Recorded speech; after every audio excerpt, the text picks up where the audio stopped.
बच्चों सुप्रभात। मैं डॉक्टर सुमन गुप्ता, सह आचार्य समाजशास्त्र, राजकीय महाविद्यालय नावा नागौर। बच्चों, आज हम परिस्थिति का दूसरा पक्ष भूमिका करेंगे। परिस्थिति जो है उसका गत्यात्मक पक्ष वो भूमिका कहलाता है। भूमिका परिस्थिति की गतिशील या यूँ कहें हम व्यवहारिक पहलू है। जैसा बच्चों मैंने आपको पहले ही कहा कि परिस्थिति जो है वो धारण की जाती है, परिस्थिति मिलती है।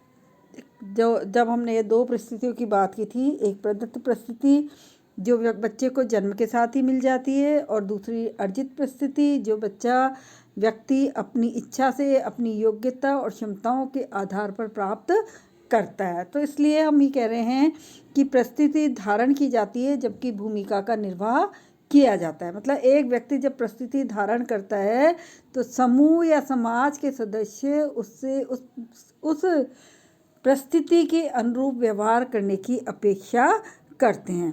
तो एक व्यक्ति जिस प्रकार से एक स्थिति से संबंधित दायित्वों का निर्वाह और उससे संबंधित जो सुविधाएं और विशेषाधिकार उसको प्राप्त होते हैं, उनका जब वो उपभोग करता है तो उसे क्या कहते हैं? भूमिका कहते हैं। ठीक है। तो एक व्यक्ति जब परिस्थिति धारण करता है तो धारण करने के बाद व्यक्ति जो कार्य करता है यह उस पद की भूमिका है। मतलब आप जैसे ही परिस्थिति धारण करते हो, आपका एक रोल तय है समाज में पहले से ही कि आप इस पद पर हो तो आपको ये काम करना है। ठीक है। तो इसलिए हम कहेंगे कि भूमिका का तात्पर्य है एक व्यक्ति के द्वारा कुछ विशेष पद को धारण करने के बाद जो सुविधाएं और जो विशेषाधिकार का उपभोग करते हुए जो जिन कृत्यों को वो पूरा करता है वो क्या कहलाती है? भूमिका कहलाती है। सामान्य बोलचाल की भाषा में बच्चों अपन कहते हैं भूमिका का मतलब क्या होता है? पिक्चर में या नाटक में किसी अन्य व्यक्ति की नकल करना। ठीक है। अन्य व्यक्ति की नकल करना, जैसे अमजद खान जो है वो डाकू का रोल अदा कर रहा है, या आपका अरुण गोविल जो है राम की भूमिका अदा कर रहा है, अशोक कुमार ने पिता के अच्छे रोल निभाए हैं। तो ये सारी क्या है? ये रोल है। ये रोल कैसे रोल हैं? इनमें व्यक्ति जो है एक विशेष प्रकार की परिस्थिति से संबंधित कार्यों का निर्वाह करता है, लेकिन हमेशा के लिए ये उसके पास नहीं होती है। तो इसलिए हम ये कहेंगे कि भूमिका क्या है? परिस्थिति का गत्यात्मक या गतिशील या व्यवहारिक पहलू है। अब हम आते हैं बात भूमिका के अर्थ और परिभाषा पर। बच्चों, फेयर चाइल्ड ने इसके डिफाइन किया है, परिभाषित किया। क्या कहा? कि भूमिका किसी भी व्यक्ति का समूह से वह अपेक्षित कार्य या व्यवहार है जो समूह या संस्कृति के द्वारा परिभाषित किया गया है। मतलब भूमिका क्या है? भूमिका किसी व्यक्ति के समूह से में वह अपेक्षित कार्य है या व्यवहार है जो समूह या संस्कृति के द्वारा निर्धारित किया जाता है, परिभाषित किया जाता है कि आपने ये पद धारण किया है, ये परिस्थिति है तो आपका ये काम है, ये समूह निर्धारित करता है। दूसरी डेफिनेशन अपन देखेंगे डेविस की। डेविस कहते हैं भूमिका वह ढंग है जिसके द्वारा व्यक्ति अपनी स्थिति संबंधी आवश्यकताओं की पूर्ति करता है। अपनी आवश्यकताओं की पूर्ति करता है। तो इसलिए हम ये कहेंगे, डेविस ने भी एक ही बात कही कि भूमिका व्यवहार करने का एक ढंग है, एक प्रक्रिया है, एक काम है जिसको एक व्यक्ति अपनी स्थिति के आधार पर वो परिस्थिति जो उसने धारण की है उससे संबंधित आवश्यकताओं को वो पूरा करता है। ठीक है। इसके बाद हम बात करें तो हम बात करेंगे लिंटन की। लिंटन कहते हैं भूमिका शब्द का प्रयोग किसी विशेष परिस्थिति से संबंधित सांस्कृतिक प्रतिमान की समग्रता के लिए किया जाता है। इस प्रकार की भूमिका के अंतर्गत उन सभी अभिवृत्तियों, सामाजिक मूल्यों और व्यवहारों को क्या किया जाता है?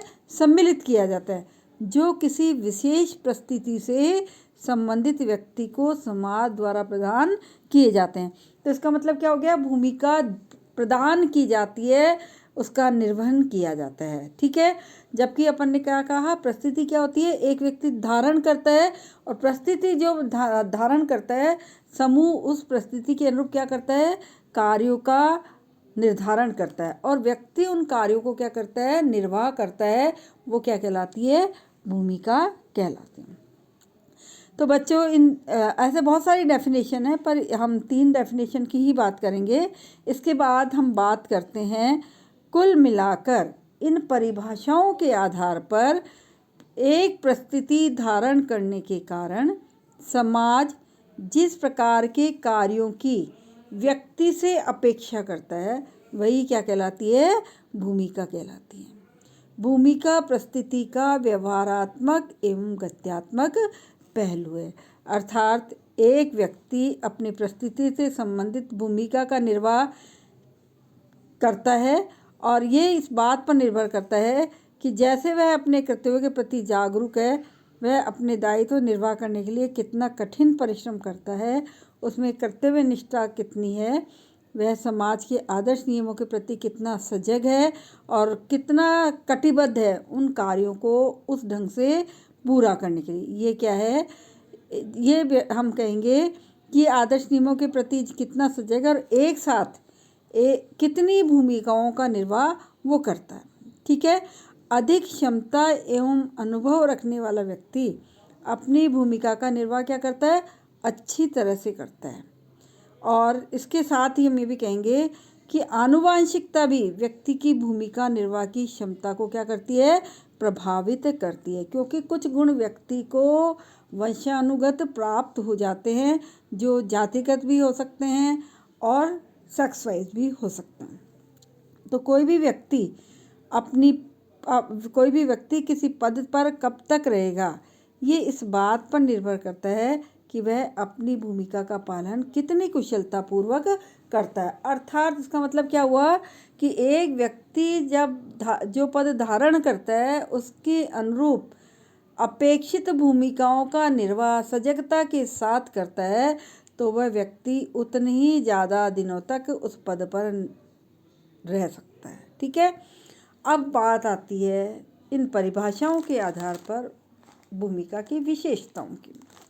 बच्चों, सबसे पहली बात जो है हम करेंगे विशेषताओं में, वो ये है कि भूमिका का संबंध उन व्यवहारों की संपूर्णता से है जिनकी एक विशिष्ट परिस्थिति धारण करने के कारण समूह अथवा समाज द्वारा अपेक्षा की जाती है। तो ये अपन बार बार बात कर रहे हैं कि भूमिका क्या है, परिस्थिति का गत्यात्मक पक्ष है, अर्थात एक व्यक्ति समाज में समूह में जो परिस्थिति धारण करता है, उस विशिष्ट परिस्थिति को धारण करने के कारण समूह या समाज के द्वारा उससे एक विशेष प्रकार के कृत्यों की अपेक्षा की जाती है। क्लियर।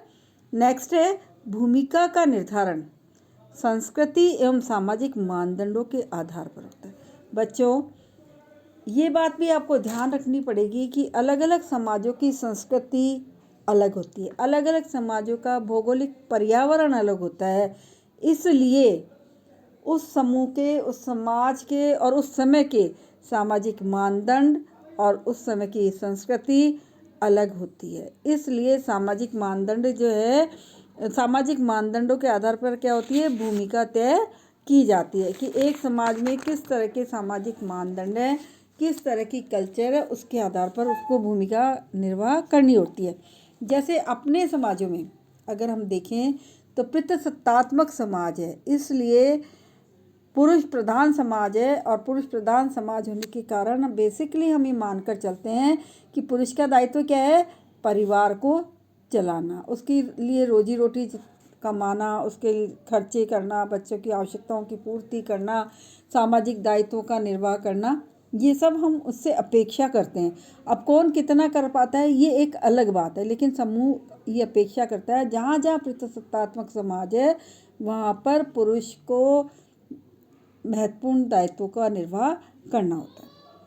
लेकिन दूसरी तरफ आप देखिए, जहाँ मातृसत्तात्मक समाज है वहाँ पर क्या हो रहा है, माता की सत्ता होती है, इसलिए वंशनाम माता से पुत्री को ट्रांसफ़र होते हैं और महिला जो है वो क्या करती है, पुरुषों के समान, जैसे हमारे यहाँ जो कार्य पुरुष करते हैं वहाँ पर महिलाओं के द्वारा संपन्न किए जाते हैं। तो इसका मतलब क्या हुआ कि सामाजिक मानदंड, सामाजिक संस्कृति के आधार पर व्यक्ति की भूमिकाओं का निर्वाह होता है।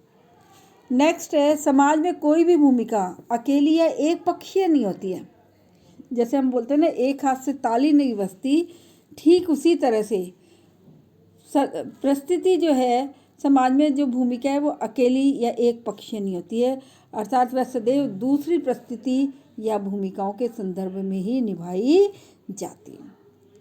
इसके बाद नेक्स्ट है, भूमिका का संबंध परिस्थिति के साथ जुड़ा होता है। परिस्थितियाँ दो प्रकार की अपन ने चर्चा की, प्रदत्त परिस्थिति और अर्जित परिस्थिति।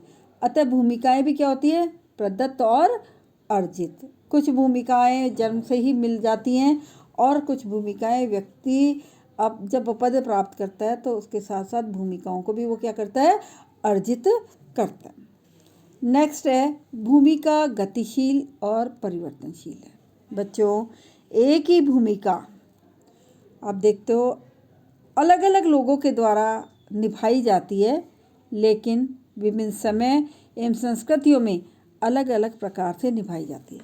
जैसे पुराने समाज में बच्चे अपने पिता से डरते थे, एक डिस्टेंस मेंटेन करते थे, लेकिन आज हम देखते हैं पिता और पुत्र, माता और पुत्री जस्ट लाइक दोस्त की जैसे रह रहे हैं। तो ये संस्कृति और समय के साथ साथ आया हुआ बदलाव, इसलिए भूमिकाओं का निर्वाह भी अलग अलग समय में अलग अलग तरीके से किया जाता है।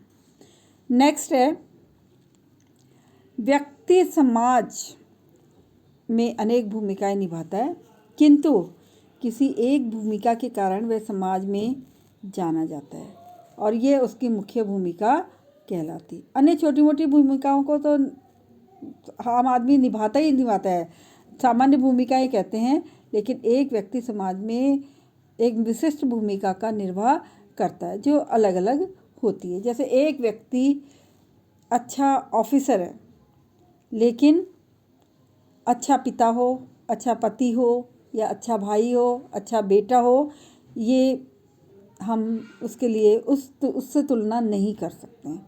तो इसलिए हम कहेंगे कि व्यक्ति समाज में अनेक भूमिकाओं को निभाता है, लेकिन जिस भूमिका के कारण वह समाज में जाना जाता है वह उसकी क्या कहलाती है, मुख्य भूमिका। प्रधानमंत्री, राष्ट्रपति, पंच, सरपंच, वार्ड पंच, ऑफिसर, ये सब क्या है, एक विशेष पद है, एक विशेष परिस्थिति जिसके नाम से लोग उनको जानते हैं।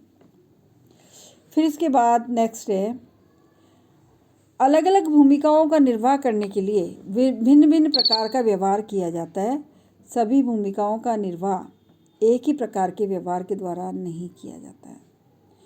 अलग अलग भूमिकाएं हैं और उनका निर्वाह भी अलग अलग प्रकार से किया जाता है, उसका व्यवहार अलग तरह का होता है।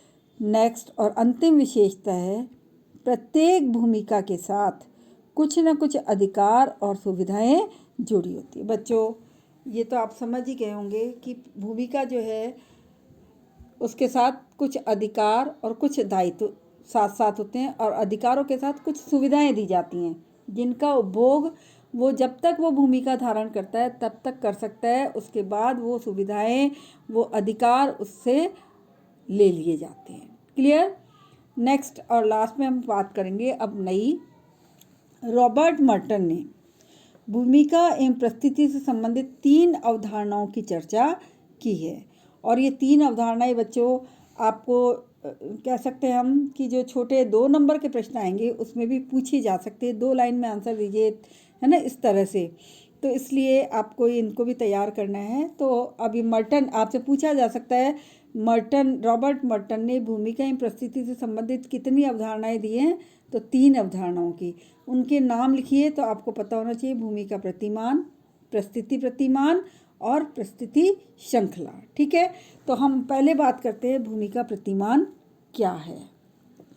भूमिका प्रतिमान, समाज में कोई भी भूमिका एक पक्षीय या पृथक नहीं होती, ये बार बार हम बात कर रहे हैं, वह दूसरों के संदर्भ में होती है। एक व्यक्ति अपनी परिस्थिति से संबंधित विभिन्न परिस्थितियों को धारण करने वाले व्यक्तियों के साथ अलग अलग प्रकार की जो भूमिका निभाता है उसकी संपूर्णता को ही भूमिका प्रतिमान कहते हैं। जैसे एक डॉक्टर होने के नाते दूसरे डॉक्टर से, नर्सों से, मरीज से और चिकित्सा अधिकारी से अलग अलग तरह की भूमिका निभाता है, उसे ही भूमिका प्रतिमान कहते हैं। जैसे एक मंत्री है, वो अपने प्रशासनिक कार्यों में मंत्री है, लेकिन घर आने पर क्या हो जाता है, वो अलग अलग लोगों के साथ अलग अलग तरह का व्यवहार करेगा। ऑफिस में तो मंत्री, मुख्यमंत्री, अन्य मंत्री, जनता, प्रशासनिक अधिकारी, इन सब से उसका चैनल है, लेकिन उनके साथ क्या हो जाती है, उसकी भूमिका अलग तरह की होती है। किसी को डांट कर, किसी को प्यार से और किसी का सहयोग करने की अपेक्षा या अपील करके वो उस भूमिका को निर्वाह करता है। तो इसे हम क्या कहेंगे, भूमिका प्रतिमान। दूसरा है परिस्थिति प्रतिमान। बच्चों, एक व्यक्ति अपने जीवन काल में बहुत सारी परिस्थितियां धारण करता है, जो मैं बार बार बता रही हूँ बात, और हर परिस्थिति के साथ उसकी एक अलग भूमिका होती है, जिसका निर्वाह करने की अपेक्षा समाज द्वारा किया जाता है। विभिन्न परिस्थितियों की इस संपूर्णता को ही क्या कहते हैं, परिस्थिति प्रतिमान कहते हैं। बच्चों, इसका एक उदाहरण के द्वारा समझाऊंगी मैं आपको कि एक व्यक्ति पिता, पति, भाई, वकील, ग्राहक, भूस्वामी, बहुत सारी परिस्थिति धारण करता है, लेकिन ये सारी परिस्थितियां मिलकर क्या करती है, उस व्यक्ति की परिस्थिति प्रतिमान बनाती है। ये सारी चीज़ें मिलकर क्या होती है, उसकी परिस्थिति प्रतिमान बनता है। तो इसलिए उसको एक अलग तरह की भूमिका निर्वाह करनी पड़ती है। कभी कभी हम नहीं कहते दिखावा करना पड़ता है, हमारे पास नहीं है उतनी सुविधाएं, लेकिन मैं उस पद पर कार्य करती हूँ या करता हूँ, तो मुझे ऐसा करना चाहिए, मुझे समाज मुझसे अपेक्षा करता है। तो ये कहते हैं परिस्थिति प्रतिमान। अंतिम बात हम करेंगे परिस्थिति श्रृंखला। व्यक्ति एक ही समय में कई परिस्थितियां धारण नहीं करता, वरन विभिन्न समयों में अलग अलग परिस्थिति धारण करता है। परिस्थितियों के इस उत्तरोत्तर क्रम में एक श्रृंखला, एक चेन बन जाती है। इसी को हम क्या कहते हैं, परिस्थिति श्रृंखला कहते हैं। जैसे आप मानिए एक व्यक्ति, आज आप स्टूडेंट हैं, ठीक है, लेकिन उसके बाद क्या होगा, एक स्टूडेंट होने के बाद आप किसी पंचायत का सरपंच बन जाते हैं, फिर विधायक बन जाते हैं, संसद के सदस्य बनते हैं, राष्ट्रपति बनते हैं। तो परिस्थितियों का ये क्रम क्या कहलाएगा, परिस्थिति श्रृंखला कहलाएगा। मतलब एक पद धारण करने के बाद दूसरा, तीसरा उसके रेफरेंस में धारण करता चला जाता है। तो इसलिए ये हम कहेंगे इसको परिस्थिति श्रृंखला, ठीक है। इसी तरह से हम एक डॉक्टर की भूमिका की बात करें तो हम कहेंगे कि, या एक प्राध्यापक की भूमिका की बात करें, एक राष्ट्रपति की बात करें, ये सब परिस्थिति श्रृंखला है, जिनको हम देख सकते हैं अपने रेफरेंस में। तो बच्चों, आज के लिए इतना ही, फिर हम कल मिलेंगे। धन्यवाद।